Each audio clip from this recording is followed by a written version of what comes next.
The Meg. This movie stars Jason Statham, Bingbing Lee, Rainn Wilson, Ruby Rose, and pretty much it's about the Megalodon. That's all you have to know. I'm not going to go into the plot because the plot, we don't care about anything that's happening other than them trying to, deal with the Megalodon here. That's what the movie, that's what you came to see. Now, this movie is definitely very interesting because I don't think this will be a straight up in anyone's mind. I don't think anyone's going to go, oh, that was really bad, or that's really good, or that's, it's definitely a different, interesting movie because they approached it very, very differently. They didn't approach it necessarily as a straightforward horror or thriller based on a shark. And they didn't necessarily, approach it as a stupid comedy. They kind of put it in the middle. I definitely think they leaned towards more of a cheesy, fun movie, which I think worked for them.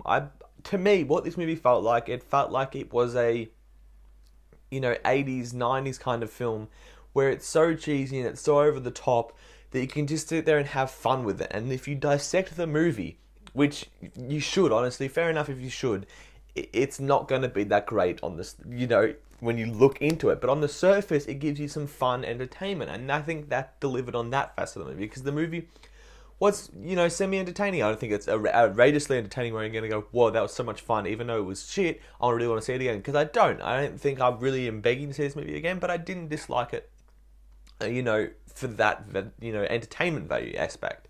As I said, though, if you take off the surface and dig into the movie, which I will, it has some problems. So the plot is kind of there, there's some elements that you don't really care about, and I don't think other than the actual Megalodon stuff, really anything else matters. So, that's that, and that's pretty much all you're going to care about.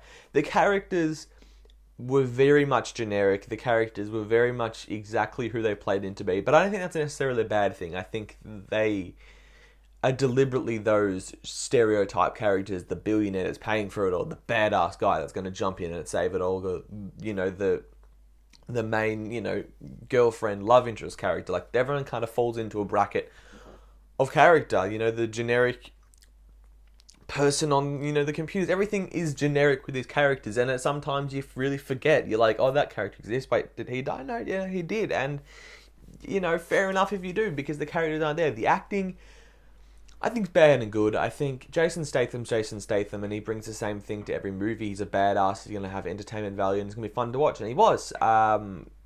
Ruby Rose dropped in and out with her accent a few times. I don't think she's that great of an actress at all, but I won't get into that. It's another story for another time.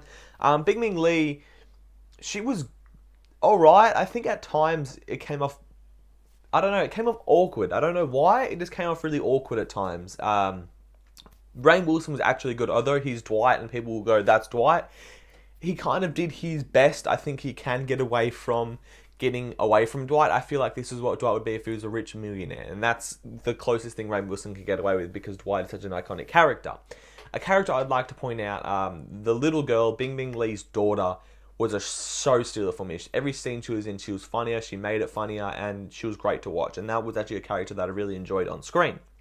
Now, as I said, funny. The movie is very cheesy. A lot of this comes off as one-liners. A lot of this comes off as dumb jokes. And some of it works, some of it doesn't. I don't think anything made me laughing hysterically, but I don't think anything really aimed to. I think everything was kind of just a chuckle attempt, and it made me chuckle a few times. It just kind of, the dialogue is very cheesy. This whole movie is very cheesy, and at times, they kind of give you space and time, and there's weird angles of the film that I was like, what were they waiting for then? There was like a pause, and it was like, was that to like set up a jump scare, or was that to set up you laughing for a joke to give you time to go to the next one? It was weird in that point, and it definitely could have been improved a little bit there. But as I said, this movie, the shark stuff is what you're here to see, and the shark stuff works. The CG looks actually good. I wasn't disappointed by the CG at all. The shark stuff is really awesome to watch. It's fun to just see everything that's going on with the Megalodon and everything around it, and the scenes. The underwater stuff's really fun to watch. The intensity is kind of there, even for a cheesy movie. So I give them props to that, and that's what your main aspect of the movie is, and I think it delivered. Even though, in my mind, some of the decisions that were made in this movie were so dumb, and some of the people, you're like, why are you doing that? Why are you standing on the edge of the boat? Or like, why would you jump in? Or whatever it is. I think that's part of being the cheesy kind of 80s horror film that I feel like it could have been. And, if you put this movie back maybe 30 years, a lot of people would have had some fun with it because it's now you like really choose. I think if they made a full more divide into being a fun, cheesy movie, I think it could have been a lot better. I think it still was enjoyable and it still worked for being a cheesy movie, but I think they could have made that incline straight to being the cheesiness king and it would have come up with something awesome. As I said, this movie was entertaining. The shark stuff was cool, of course. Jason Statham was badass, but you know, you look under the surface and it's a not very well made movie. But I'm still going to give The Meg a C+.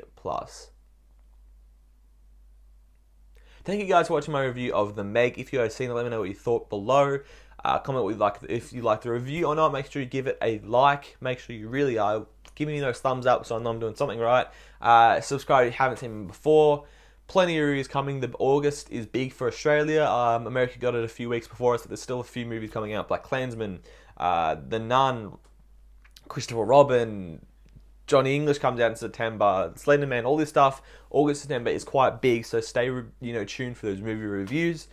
Again, this movie was cheesy as hell. I can definitely understand. I'm not saying this is a good movie, but I think it works for what it is. So don't blame me like, you gave it a C+, this movie was trash. Fair enough, you found it trash. I think this movie wasn't great, but I had an enjoyable time for what it was. Thank you guys for watching.